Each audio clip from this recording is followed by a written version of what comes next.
পবিত্র শাওয়াল মাস চলছে। এই মাসে বিশ্বনবী সাল্লাল্লাহু আলাইহি ওয়াসাল্লাম তিনি 6টি নফল রোজা রাখতেন।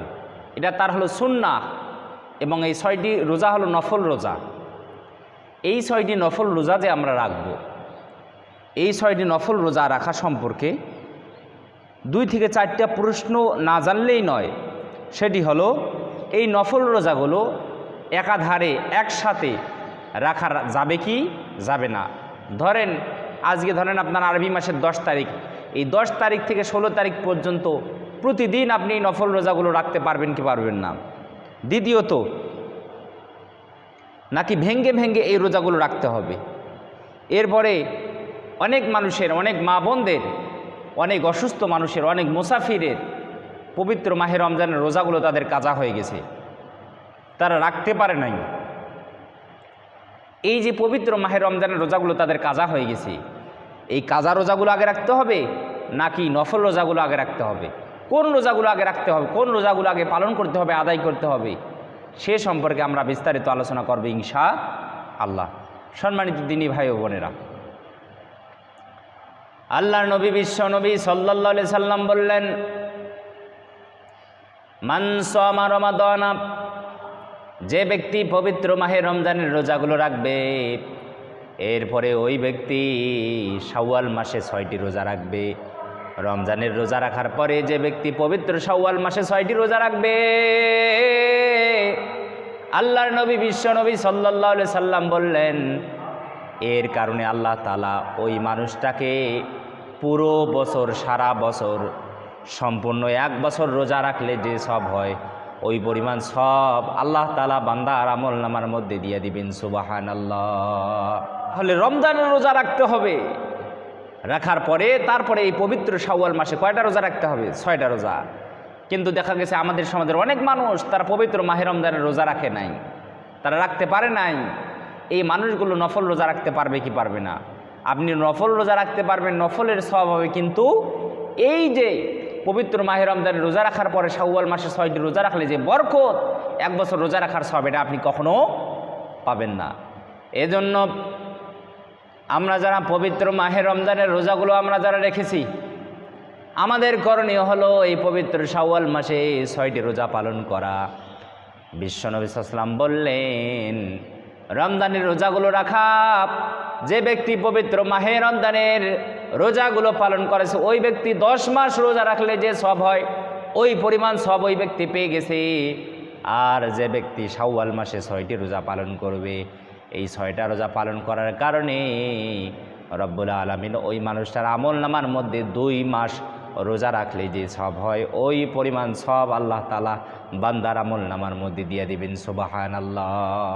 তাহলে রমজান মাস রোজা রাখলে 10 মাস রোজা রাখার সব, আর এই শাওয়াল মাসে 6টি রোজা রাখলে 2 মাস রোজা রাখার সব। তাহলে 10 আর 2 কত হইল? 12।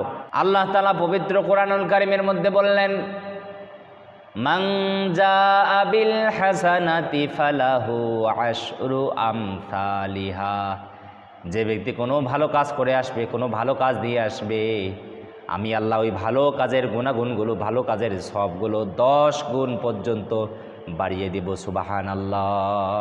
তাহলে আমরা যে পবিত্র মাহে রমজানের রোজাগুলো রেখেছি, এই প্রত্যেকটা রোজার সবকে 10 গুণ পর্যন্ত বাড়িয়ে দিয়েছেন কে? আল্লাহ তাআলা।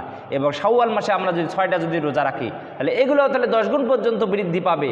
তাহলে 30 আর 10, 30 আর 6 কত হইল? 36টা রোজা। এই 36টা রোজাকে আপনি 10 দিয়ে গুণ দেন, দেখবেন 360টা দিন রোজা রাখলে যে সব হয়, ওই পরিমাণ সব আল্লাহ তাআলা বান্দার আমল নামার মধ্যে দিয়ে দেবেন। সুবহানাল্লাহ, সুবহানাল্লাহ, সুবহানাল্লাহ। তাহলে আমরা যদি পবিত্র মাহে রমজানের রোজাগুলো রাখার পরে এই শাওয়াল মাসে আমরা যদি 6টা রোজা যদি রাখি, তাহলে 1 বছর রোজা রাখলে যে সব হয়, ওই পরিমাণ সব আল্লাহ তাআলা আমাদেরকে দিয়ে দিবেন।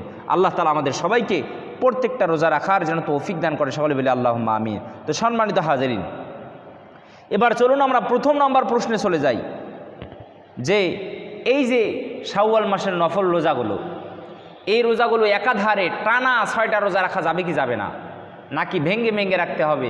আমাদের সমাজের অনেক মা বোন তারা বলে যে এই পবিত্র শাওয়াল মাসের নফল রোজাগুলো, অর্থাৎ বিভিন্ন ধরনের যে নফল রোজাগুলো রয়েছে, এগুলো একাধারে রাখা যায় না, ভেঙ্গে ভেঙ্গে আজকে একটা রাখলেন, দেখা গেল কালকে আপনি রাখলেন না, আবার পরের দিন আপনি আরেকটা রাখলেন। তো এরকম কোনো নিয়ম নেই। আপনি চাইলে একাধারে রাখতে পারেন, অথবা আপনি চাইলে আপনার অসুবিধা হলে আপনি ভেঙে ভেঙেও রাখতে পারেন। তবে এই নফল রোজাগুলো রাখার ক্ষেত্রে স্বামীর কাছে পারমিশন নিতে হবে। হে স্বামী, আমি প্রতিদিন রোজা রাখবো, আপনার কি কোনো সমস্যা হবে নাকি? আপনার স্বামী যদি পারমিশন দেয় যে না তুমি প্রতিদিন রোজা রাখো, আমার কোনো সমস্যা নাই, তাহলে আপনি রাখতে পারেন। আর আপনার স্বামী যদি বলে যে না প্রতিদিন রোজা রাখার দরকার নেই, তাহলে আমার সমস্যা হবে, আমার যে চাহিদা এটা আমার পূরণ হবে না, তুমি প্রতিদিন রোজা রাখার দরকার নাই, তুমি ভেঙে ভেঙে রোজা রাখো, তাহলে আপনি কি করবেন? তখন ভেঙে ভেঙে রোজা রাখবেন। আপনাকে একাধারে রোজা রাখার কি নেই, কোনো দরকার নাই। তবে এই নফল রোজাগুলো আপনি চাইলে ভেঙে ভেঙেও রাখতে পারেন, আবার 6টা দিন আপনি টানা একাধারে 6টা রোজাও রাখতে পারেন, এতে কি নেই, কোনো সমস্যা নেই। এরপর যে বিষয়টা সেটি হলো, আমাদের সমাজের অনেক মানুষের পবিত্র মাহে রমজানের রোজাগুলো কাজা হয়ে গেছে। অসুস্থতার কারণে হোক, রোগ বৃদ্ধির কারণে হোক, অথবা সফরে থাকার কারণে হোক, অথবা বৃদ্ধা হওয়ার কারণে হোক, এই রোজাগুলো কাজা হয়ে গেছে। এখন এই কাজা রোজাগুলো আমরা শাওয়াল মাসে আগে রাখবো নাকি নফল রোজাগুলো আমরা আগে রাখবো?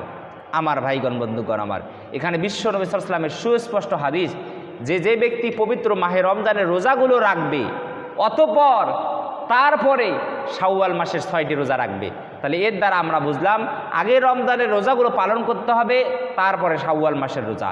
তাহলে আপনার পবিত্র মাহে রমজানের যে রোজাগুলো কাজা হয়ে গেছে, এই শাওয়াল মাসে আপনাকে এই 6টা রোজা, আপনাকে এই কাজা রোজাগুলো আপনাকে রাখতে হবে। রাখার পরে তারপরে আপনাকে শাওয়াল মাসের 6টি নফল রোজা রাখতে হবে। কারণ আগে ফরজ তারপরে নফল, আগে ফরজ তারপরে নফল। অনেক ফিকাবিদগণ বলেন, তারা বলেছেন দেখা গেল কোনো মা বোনের নিফাজের কারণে হোক, হাইজের কারণে হোক, রমজানের পুরা রমজান রোজা রাখতে পারে নাই, তাহলে সে আগে কি করবে? পবিত্র শাওয়াল মাসে সে পুরা মাস রমজানের কাজা রোজাগুলো সে রাখবে। রাখার পরে সে জিলকদ মাসে ওই যে শাওয়াল মাসের 6টি নফল রোজা, সে ওই মাসে যদিও সে 6টি নফল রোজা রাখে, তারপরেও আল্লাহ তাআলা তাকে 1 বছর রোজা রাখলে যে সওয়াব হয়, ওই পরিমাণ সওয়াব আল্লাহ তাআলা তার ওই বান্দাবান্দিকে দিয়ে থাকবেন। সুবহানাল্লাহি ওয়া বিহামদিহি। তাহলে আমরা বুঝলাম আগে ফরজের কাজা রোজাগুলো, তারপরে নফল রোজা।